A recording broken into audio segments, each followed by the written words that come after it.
Who has an Amazon Prime subscription? Did you recently get the email that says now they're going to show you ads, and if you don't want to see ads, then you're going to have to pay extra? They're getting sued for this. There's a class action lawsuit in the United States for breach of contract.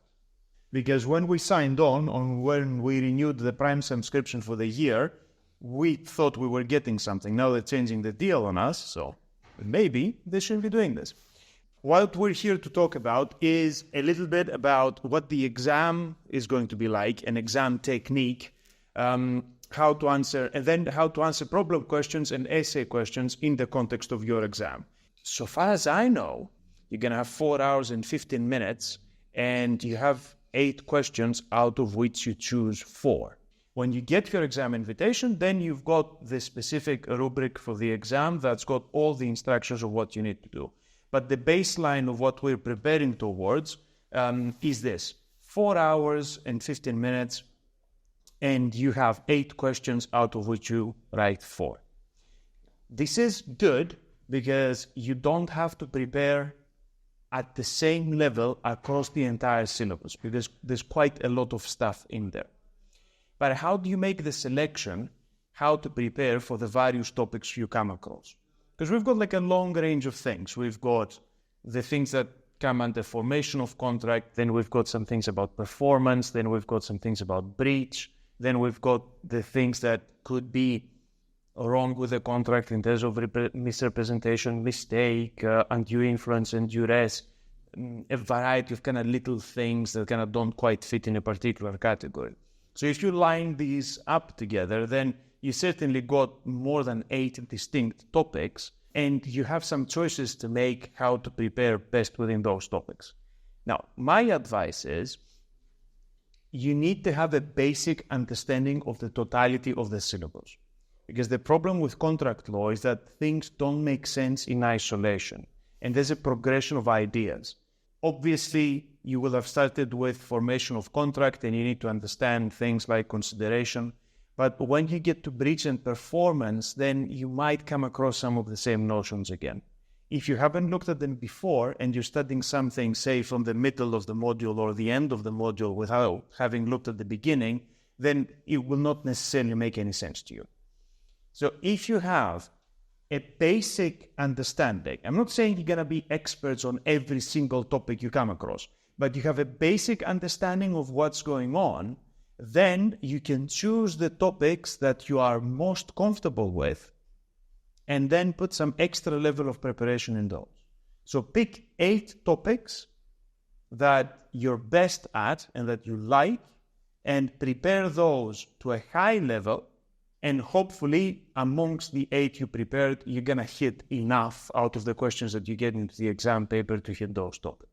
If you're capable of preparing for more, or if it looks easy, or if it connects nicely to what you've done in another context, like your other degree, you can prepare more. Obviously, nobody gets penalized for extra preparation. If you can be at the same level of knowledge and prep for all the topics that we cover, then all the best, you'll be able to answer everything.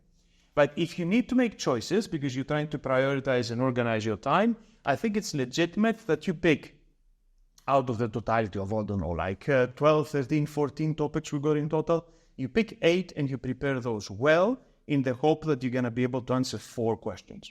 One little trick here is that the questions might be on the topic that you prepared, but they might not be in the format in which you prepared them. And this really annoys people because people assume that certain topics are going to come as problem questions and others are going to come as essay questions, and they prepare on that basis. And sometimes you don't get this. So be prepared to address the topic that you selected both as an essay question and as a problem question.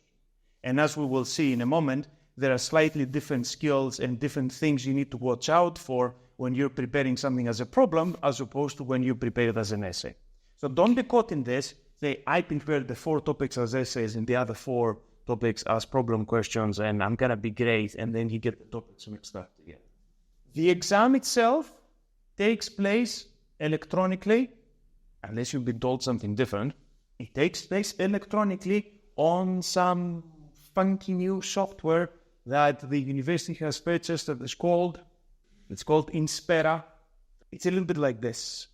You remember that elderly relatives, they will put a sticker on top of their camera on the laptop because they think there's some Chinese guy looking at them while they're trying to read their emails. Inspera is exactly this. Somebody's looking at you, officially, right? Somebody's looking at you while you're doing the exam. So you're going to use your own laptop, or at least this is what we normally offer students, that they use their own machines at home. I don't know if you guys are invited to take the exam in an examination center or not. If you do it at home with your own laptop, you will have to pre-install this software. Then you will identify yourself and log on to it, and then it will pop up the stuff that are related to your exam at the appropriate time. He will be watching you while you're doing it. So if you got one of your friends kind of whispering the questions at you, it's going to be a problem. If you've got, it won't allow you to access other things while you're on that software, but you can have an iPad and can ask ChatGPT what the answers are. Again, that's probably not a great idea because the system might be able to tell that you're doing something weird and will flag. So it isn't exactly the same level of control as being sat in here and taking the exam and having somebody walk behind you, but it is meant to offer some level of invigilation that gives everybody the confidence that you have been properly examined and that you will not cheat. No, you're nice people, and as nice, diligent students everywhere, you will try and cheat. So don't try and cheat, try and learn the stuff. Now, the system is not perfect. However, it can make life difficult if somebody thinks that you've done something wrong. The great advantage is you don't have to travel. Back in the day, people used to travel to the British Council and sit in a room and it was all uncomfortable and take the exam and it was all very stressful.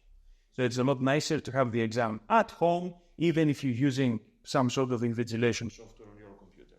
The important thing is the timing. So you need to keep an eye on the time and you need to have prepared your computer to run this and stay away from interruptions. So tell your parents not to bother you, tell your siblings to stay away from you. You control your own environment when you're taking the exam is going to make things a lot easier. The thing is you will be given a set of instructions, so just be sure to follow them to the letter. Why is there a difference between problem questions and essay questions? Right? We need to address this to be able to prepare properly. Thinking about how long it will take you to produce the answer and what is the volume that you're looking for to address it properly, I think is a useful exercise. Because otherwise, you're going to call each other after the exam and kind of go, how much did you have for question 1? Oh, I had like half a page, and the other person had 5 pages, and you will instantly freak out. But let's come back to the issue. How do we answer problem questions? Problem questions are all about what is important to the people that you've asked to advise and on the current law. We don't care about what was happening in the Victorian era. So do not take the opportunity to tell us things that you know about this area of the law at random. We don't care. Imagine a client walks into your office and wants advice on something, and you start going, interesting, you've got this problem, because back in the Victorian era, there were a bunch of sailors that got stranded. Let me spend 3 hours telling you about this while I'm billing you £300 an hour. Like, nobody likes that stuff. Problem questions are about advising somebody, identifying what are the relevant legal issues to the problem that they have, presenting the law in relation to this particular legal issue, and then bringing the stuff together in order to generate a solution. We need to talk about only the things that are relevant, and we need to present the law and the current standards to offer them a solution. Typical question that people have is, how do I start my answer to a problem question? What's the first thing that I write? Avoid meaningless generalizations. I know that many of you are burning to talk about globalization and how the world is a global village and some convergences and kind of stuff like that. We don't care. This is a problem question. In a problem question, you're asked to advise somebody. So these things happen, Alex did this, Alex did that, blah, blah, blah, blah, blah. Comes to you for advice, advise Alex. So the sensible way to start is by saying, Alex would like to achieve this outcome. In this essay, I will examine the extent to which Alex can achieve that outcome, or if it is not achievable, to give them something that might get as close as possible to what they're trying to do. That's it. A sentence or two, right? You haven't wasted any time to say anything else. Remember, you've got 4 hours to do this stuff, and you have to answer 4 questions. You've got an hour, or perhaps less, if you take out the reading time, an hour to answer each question. You do not have the time to write general stuff that are not vital. You're only getting marked on the vital stuff. But one problem, even though the question is structured in a way that says advise Alex, you're not only telling them what they want to hear. You're analyzing the problem question completely, and you mentioned the stuff that might be beneficial to them, but also the stuff that might be problematic. So everything that comes in the problem question, other people involved, other people's legal situations, everything needs to be explained fully. So you're not seeing yourself as an advocate writing a transcript of what you would present in court. Imagine yourself as the court.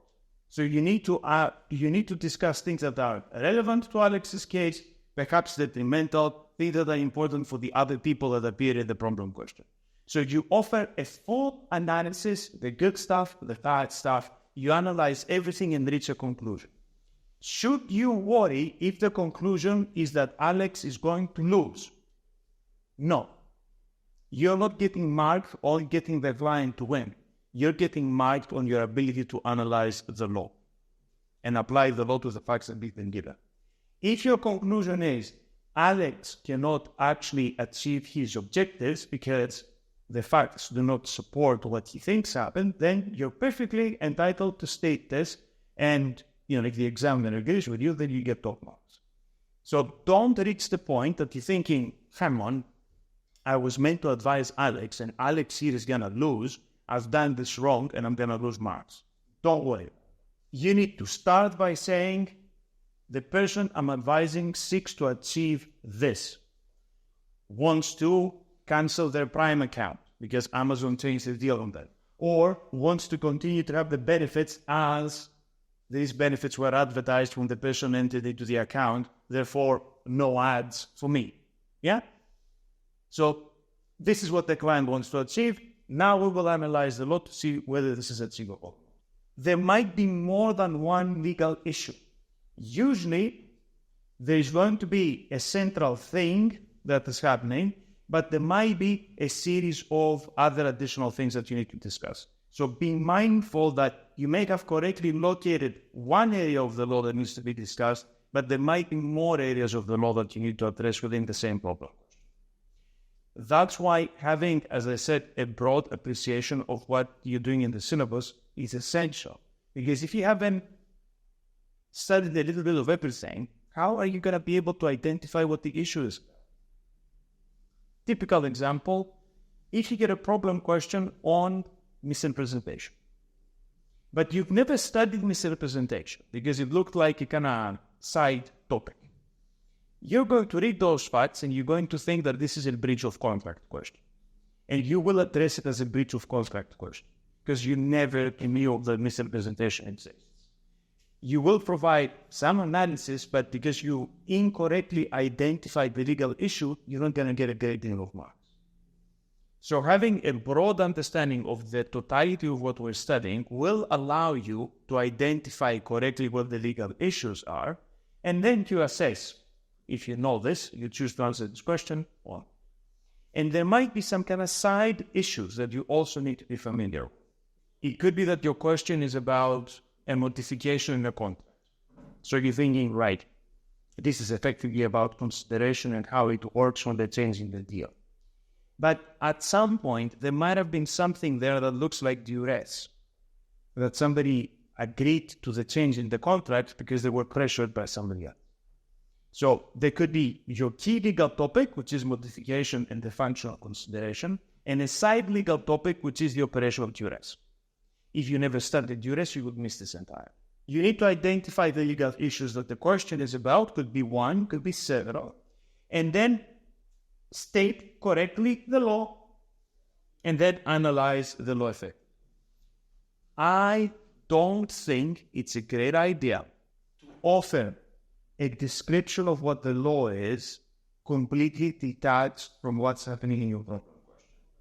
Many students do this frequently because they misinterpret this advice to say stating the law is like me reproducing the guidebook. When you're presenting what the law is, you should make an effort to link it to what was happening in the problem question there and then. So don't have a section saying, here's everything I know about modification. Here's everything I know about duress. Here's everything I know about misrepresentation. And then part B, my analysis. Alex is in the wrong, goodbye.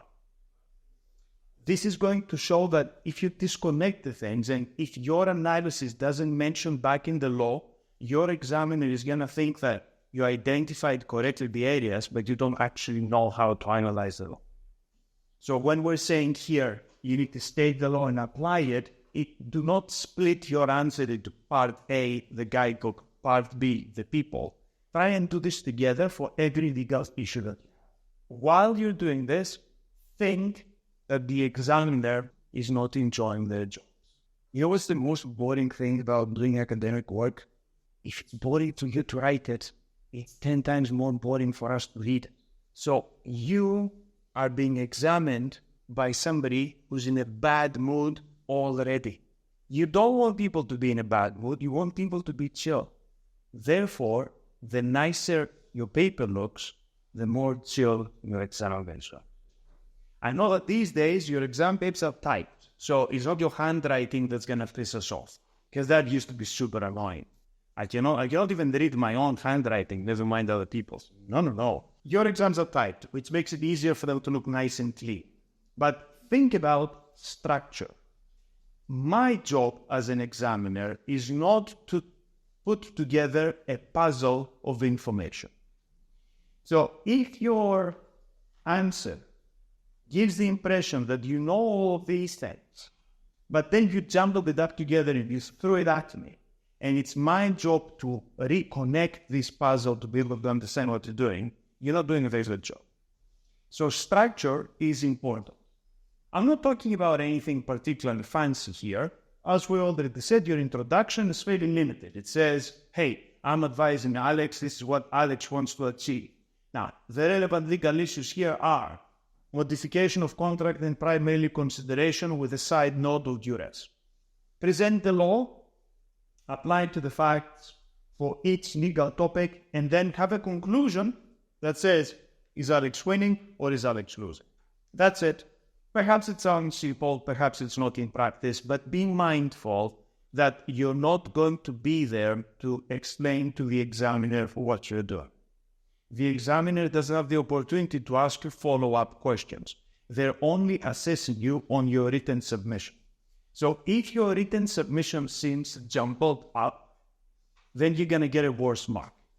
Easy example of how you can mess this up is where the facts could be interpreted in different ways, or the outcome of the legal analysis is dependent on things that are not given to you by a problem question. We're examining Alex, it's a modification question, there's a threat somewhere in there, so we're considering duress. At some point, we're going to have to say, if we found enough consideration to support this change, it would be valid, but if we have duress, then they can get out of it. If we don't have duress, then this is a validly modified contract. So you have a sort of fork in the road that gives you two options. And you cannot actually randomly choose because you don't know the rest of the facts of the question. This would be present at court, but you don't have this information.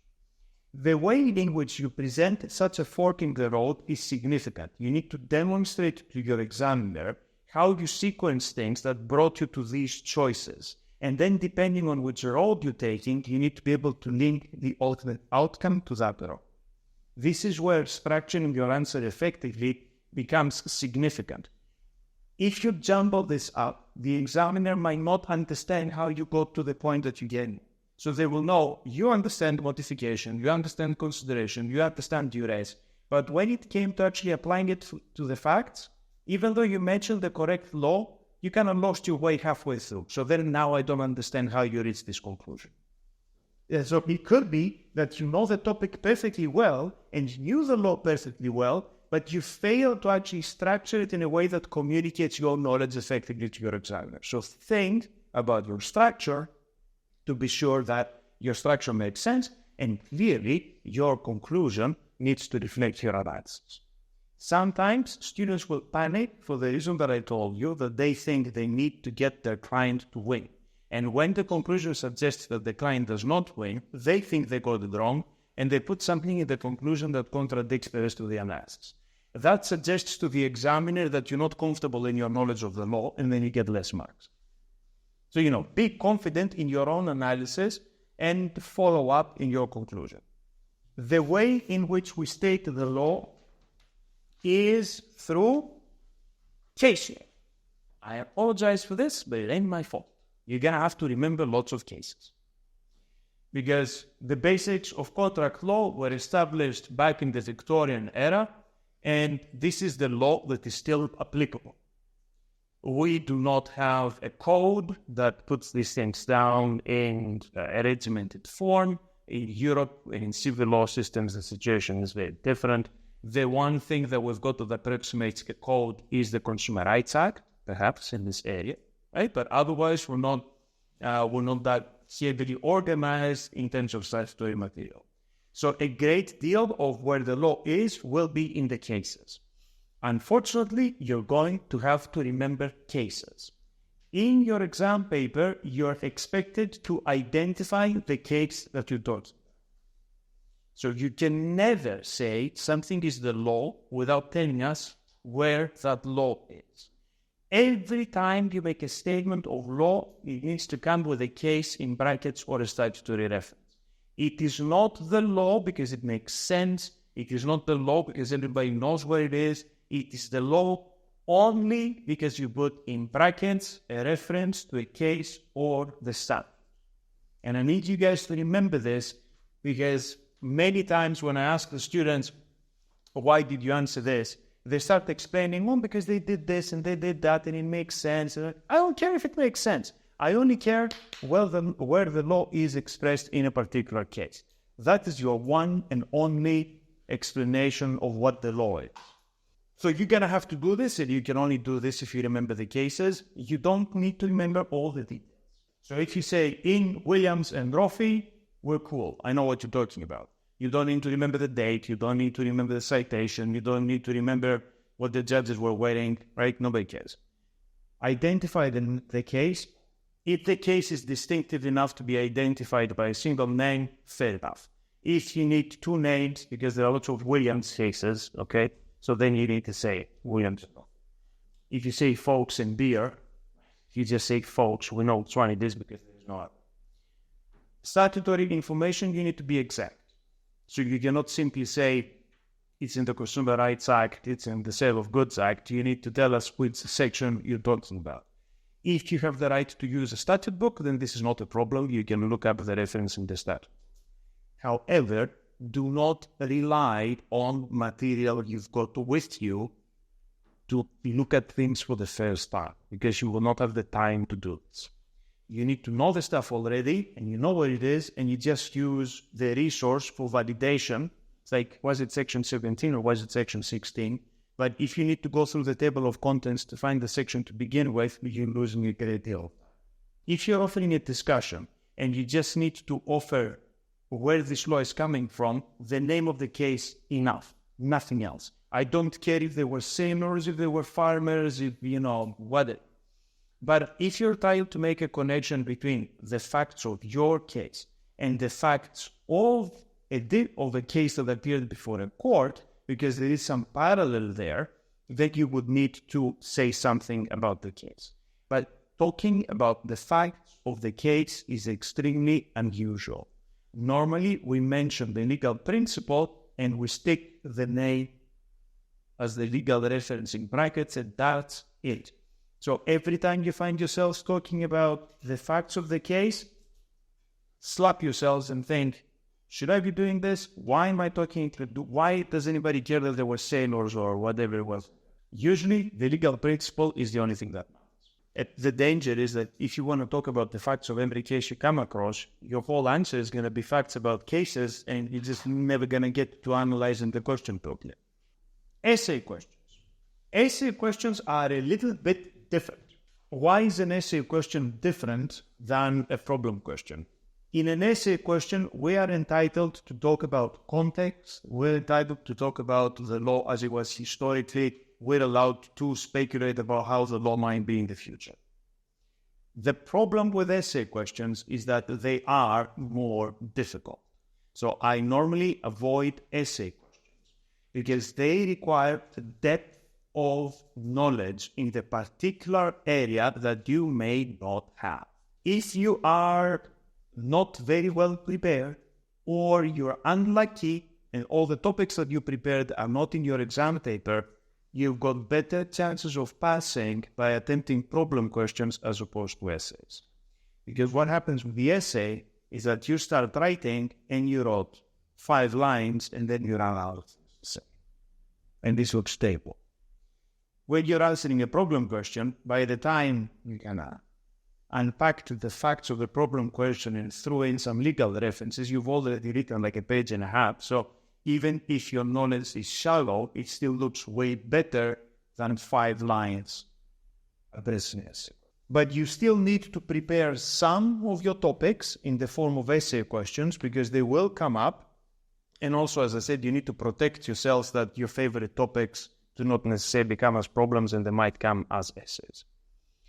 The important thing about essay questions is that we expect you guys to analyze and discuss. We love saying this. In undergraduate, we say analyze and discuss. In postgraduate level, we say critically evaluate. Doesn't this sound fancy? Do you do a lot of critical evaluating in your daily lives? I don't know, you go to Nando's, you're thinking, should I have the hot sauce with the chicken or the medium sauce with the chicken? Let me critically evaluate my choices. Now, what does it actually mean? Because we love telling you guys this and nobody ever understands what we're talking about. What does it mean to critically evaluate? I'm not sure. The closest we get to it is by taking different points of view, comparing them, and then picking one. So you get a problem question that says, this area of the law is problematic or has caused difficulties in the courts. Really? Has it? I don't know. How can we tell? Explain what the legal principle is. Pick a case where it was interpreted one way and then a different case where it was interpreted in a different way. Or perhaps pick disagreements between the Court of Appeal and the Supreme Court in the same case. Or perhaps pick a disagreement between a judge in the majority of that decision and a judge in the minority. The easiest way to offer an analysis and discussion is to find points of disagreement between different levels of courts, between different cases, between judges in the same case. You are allowed to position yourself within these, but the essay is not about what you think in the abstract.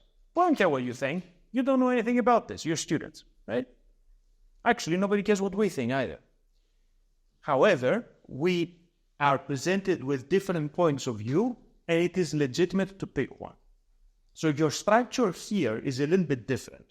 The beginning is going to be, in this essay, I will discuss whether this change in the law was good or not. I'm going to discuss whether this interpretation of the court is correct or not. You try to find points of disagreement in the various areas that I indicated. You explain those. And then as you reach towards your conclusion, you get to pick one. Is one point stronger than the other? Does one point or one view of this have beneficial consequences for the parties, or perhaps detrimental consequences for the parties? Say anything that might help you to offer some sort of discussion and point into a direction in your conclusion. Now, I know that ultimately you don't care about any of this, right? So if we're looking at has the law on duress gotten better or worse? I don't care. But it's something that I need to do in the context of the question. So nobody's expecting really original analysis or for you to be particularly emotional about the topic. What they expect to see is that you can unfold some knowledge of the law taking the opportunity of this question. But I think you probably understand by the stuff that we said already that if your level of knowledge is shallow, you will very, very quickly run out of things to say.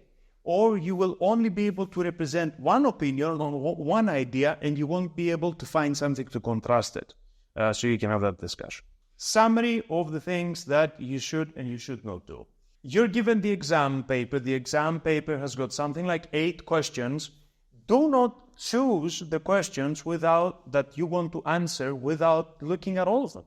It could be that something sounds like something you prepared, but if you look at the question more closely, it actually isn't. Something looks like people fighting and arguing, and you're thinking, oh, duress, I know duress. But it's actually not duress, it's undue influence, and you never studied undue influence. So don't make a selection before you're confident that you understand what the question is about. And do not make a selection before you properly read all the questions. Once you made the selection, stick to it. The worst thing that you could do is start writing, you read in a couple of pages, you realize at that point that actually you don't know what you're talking about, you delete this and start a new question. You wasted an hour, you're never going to finish the exam paper on time. So that's why it's crucially important that you invest the time at the beginning to read all the questions, select the ones you need to do, and then stick with them and be sure to finish. Time management is of the essence, guys. You know who are the people that fail? The people who do not answer all 4 questions. So there is a direct pathway to failure. The people who think, I need to be perfect in my answers, and they don't keep their eye on the clock, and they've got 3 perfect answers and 1 missing, are the people who do very badly, and usually the people that fail.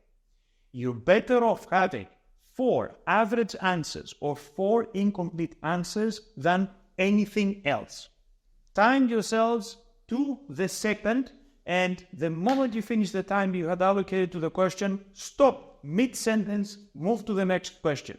If you make up some time, come back and complete. Everybody will understand what's going on. They're not going to think you had a stroke halfway through. They're going to understand you ran out of time.